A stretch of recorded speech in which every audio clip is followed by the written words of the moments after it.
Ntabwo wakwiyumvisha uburyo smartphone cyangwa se telefone isanzwe ishobora kuba yahenda kuruta imodoka za siporo zino tubona zihenze cyangwa se inzu zihenze.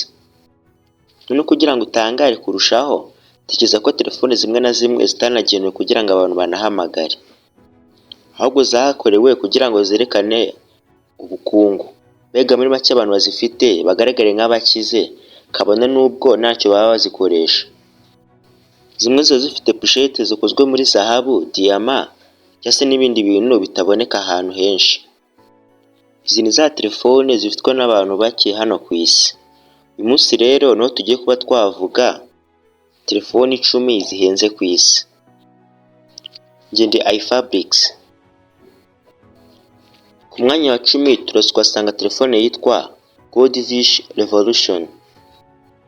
Iyi telefone yakozwe na kampani yo mu Suisse yitwa Goldfish. Iyi telefone ishyirwa ku isoko yaguraga $488 by'amadolari y'Amerika. Umve ko aya mafaranga angana na $717,800 by'amafaranga y'u Rwanda. Iyi telefone bayiteyeho bidasanzwe cyane cyane inyuma. Tekereza nawe telefone ikozwe muri zahabu ndetse na diyama. No kugira ngo mbi telefone kuntu yihariye, tekereza ko ku isi hose hakozwe telefone 32 gusa. Ibi ngibi bituma izi telefone ziboneka hake hashoboka. Uretse n'ibyo, iyi telefone yabaga ikozwe ku buryo ushobora kuba wafata nk'isaha ukayikuramo. Ese kandi ibi byakozwe n'umuntu ukora amasaha witwa Frederick Juvenot. Nk'uko nabivuze, iyi kampani ya Goldfish yo mu Suisse niyo yakoze iyi telefone. Ese kandi ikintu gitangaje noneho, nubwo iyi telefone ihenze itya, ifite internal storage gusa ya gigabyte 2. Nawe tekereza, byibura tekereza ko telefone ya Imagine igira internal storage ya 32. Ngo tekereza no telefone ihenze itya ariko ikaba ifite internal storage ya gigabyte 2 gusa. Ikigira gihenze ntabwo ari gukora ibintu bihambaye, ahubwo nuko ikozwe mu bintu bihambaye kandi biboneka hake. Ku mwanya wa 9 turasanga telefone yitwa Gresolux Las Vegas Jackpot. Iyi ni imwe mu matelefone aboneka hake ku isi. Iyi telefone yakozwe na kampani yitwa Greso, ndetse kandi ikaba ifite igiciro cya $1,000,000 y'Amerika. Tekereza n'aya mafaranga angana na $1,400,000 z'amafaranga y'u Rwanda. Iyi telefone yaje gukoreshwa mu ibintu byinshi bitandukanye, nk'icyitwa 108-year-old African Blackwood. Ibi ni bimwe mu biti bihenze cyane bitanaboneka ahantu henshi ku isi, bikomeye biva muri Afurika. Ndetse kandi imbere bakoresheje 18 karat gold, iyi ngiyi ni zahabu. Ndetse kandi ku matushe bakoresheje hand polished sapphire crystal, nayo ihenze cyane. Ubundi ibintu bitatu byonyine mvuze bituma iyi telefone ihenda bidasanzwe. Kandi nayo igitangaje, ifite internal storage ya gigabyte 2 gusa. Kandi nk'uko nabivuze yakozwe na kampani ya Greso. Ku mwanya 8 turasanga telefone izwi cyane kandi igitangaza yitwa Diamond Crypto Smartphone. Telefone nziza kandi ikaba irinzwe cyane. Iyi yakozwe na kampani yitwa GSC Encred. Tekereza ko iyi telefone igura $1,3 by'amadolari y'Amerika. Kugira ngo mve ukuntu aya mafaranga ari menshi, tekereza ko mu manyarwanda ari $1,100,900. Aya mafaranga ari hafi kuzura $2,000,000 z'amafaranga y'u Rwanda. Nawe tekereza telefone ingana ityo. Uzi ko ihenze kuruta amazu dusanzwe tuzi hano mu Rwanda. Iyi telefone yakozwe n'umuntu uzwi cyane ndetse kandi uhambaye cyane mu gukora ibintu akabigira byiza, witwa Peter Arison. Igifuniko cy'inyuma ubundi cyakozwe bivuye muri solid platinum, hanyuma ibice byo mu mpande bakoreshamo rose gold cyangwa se zahabu isa rose. Ikintu cyatumye ibaho nk'idasanzwe ni uko bayidekoye bakoresheje diyama zirenga 50 kandi za nyazo. Cyane cyane harimo za diyama z'ubururu ziboneka hake.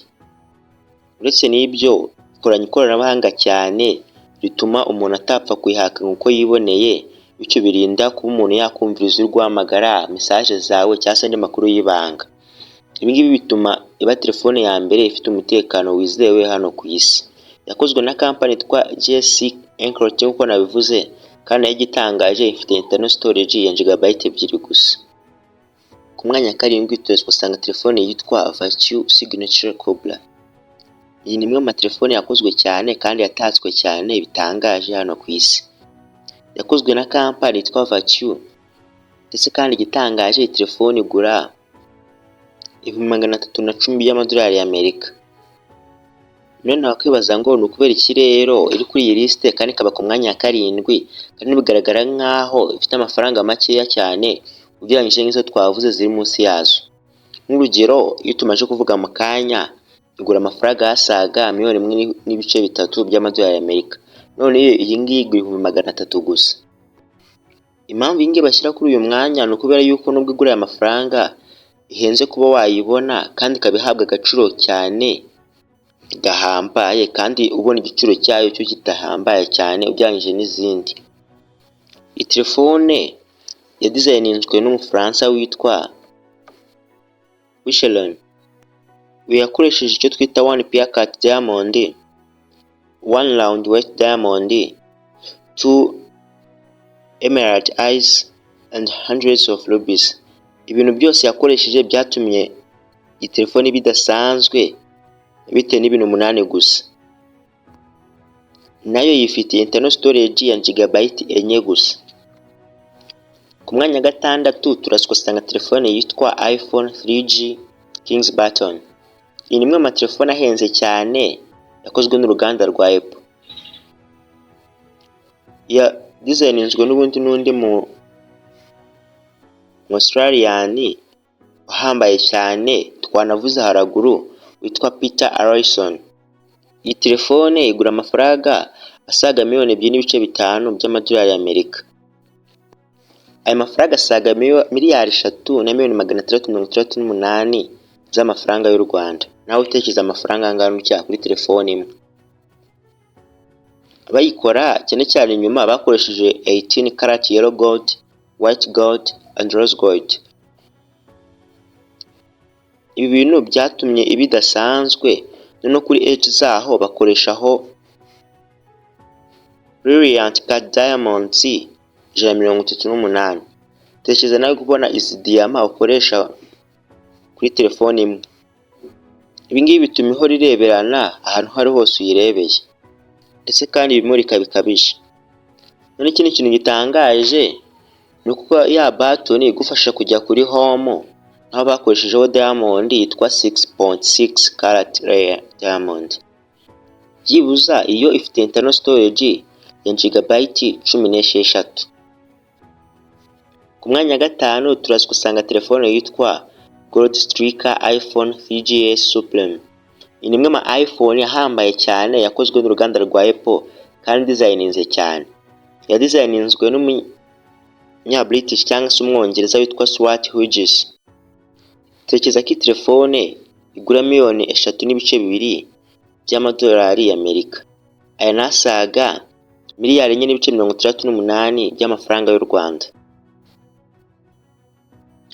None kugira ngo mbe kuntu itangaje, tekereza ko bakoresheje gramu 271 ya solid 22 karat gold kugira ngo badesigning inyuma gusa bakoresheje amaboko ya muntu, ndetse kandi ku mpande bakoreshaho diamond 36 za flawless.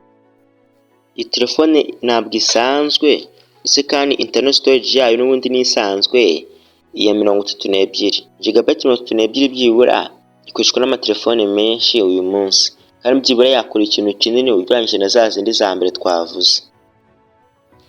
Ku mwanya kane turasanga telefone yitwa iPhone 4 Diamond Rose Edition. Iyi ni imwe mu telefone nayo ahambaye cyane yakozwe n'uruganda rwa Apple. Ubwo tumaze kubona telefone 3 zakozwe n'uruganda rwa Apple, ndetse kandi iyi telefone yadesigninzwe n'umuntu witwa Stuart Hughes w'Umwongereza twavuze. Iyi telefone igura $8 z'amadolari y'Amerika. Tekereza nayo amafaranga angana na $11.74 by'amafaranga y'u Rwanda. uramutse ufite inzu ihagaze aya mafaranga waba uri umuntu udasanzwe mu Rwanda. None tekereza telefone ifite aya mafaranga. Noneho igice cy'inyuma bakoreshejeho solid rose gold ndetse kandi bakoreshaho flawless diamonds 500. noneho logo ya Apple bakoreshejeho bayikoze muri 53 sparkling diamonds. Izi ni diamond zireberana cyane kandi ziba zimurika cyane, kandi bakoreshejeho 53 zose. Nayo ifite internal storage ya gigabyte 32. Ku mwanya gatatu turasanga telefone yitwa iPhone 4S Elite Gold. Iyi nanone ni imwe mu telefone ahambaye yakozwe n'uruganda rwa Apple. Tekereza ko tumaze kubona telefone enye ziri muri rutonde zakozwe n'uruganda rwa Apple. Iyi nayo ya designinzwe na Stuart Hughes. Izi nazo ni telefone nyinshi tumaje kumva ya designinze, bivuze ngo uyu muntu arahambaye cyane. Iyi telefone igura amafaranga asaga $9.4 by'amadolari y'Amerika. Tekereza n'amafaranga angana na miliyari 13 na miliyoni 800 z'amafaranga y'u Rwanda. Ibi bintu wagira ngo ni n'ubusazi neza. Naho bakoreshejeho 24 karat solid gold, banakoreshaho flawless diamonds 500, ndetse kudekora logo bakoreshejeho 53 genuine diamonds. Izi genuine diamonds cyangwa se diamazanya zo 53 zatumye ubona iyi telefone wese atangara kandi akaba atayibagirwa. Iyi ifite internal storage gigabyte 64. Ku mwanya kabiri turasanga telefone yitwa iPhone 5 Black Diamond. Inyindi telefone nanone hambaye yakozwe n'uruganda rwa Apple. Tekereza ko tumaje kubona telefone nyinshi cyane kandi zakozwe n'uruganda rwa Apple. Inubundi ya designinzwe n'umwongereza witwa Stuart Hughes. Bivuze ngo telefone nyinshi zidasanzwe uyu mugabo no designing. Iyi telefone ubundi igura miliyoni 15.3 by'amadolari y'Amerika. Iyi ni amafaranga asaga miliyari 22.38 by'amafaranga y'u Rwanda. Tekereza n'aya mafaranga. Aha bagiye bakoreshaho solid gold cyangwa se zahabu ifatika, ndetse imbere bagenda bakoreshaho sapphire crystal display. Hanyuma ya button cyangwa se buto ijyana umuntu kuri home bakoreshaho 26 karat black diamond. Aka kantu konyine gatoya gashobora katuma telefone ihenda bidasanzwe. Iyi telefone yakozwe ari imwe nayo telefone imeze kimwe ibaho. Ifite internal storage ya gigabyte 64. Igitangaje haba no ku mwanya wa mbere telefone twasanga niyo muri iPhone, bayita Falcon Supernova iPhone 6 Pink Diamond. Iyi yakozwe na brand yitwa Falcon, ndetse kandi igura amafaranga asaga miliyoni 48.5 by'amadolari y'Amerika. Tekereza nawe telefone ibigura miliyari 71 z'amafaranga y'u Rwanda. Mbese muri make telefone ishaka ufite agaciro k'amafaranga utazigera upfa utunzeho, cyase no kurota bizakugora. Naho utekereza amafaranga kanuko. Inyuma bakoreshejeho 24 karat gold, hanyuma mo hagati bakoreshamo rare pink diamond. Cyase diamond ziri pink zitapfa kuboneka. Ibi rero ubundi ibyo bituma iki kintu gihenda cyane.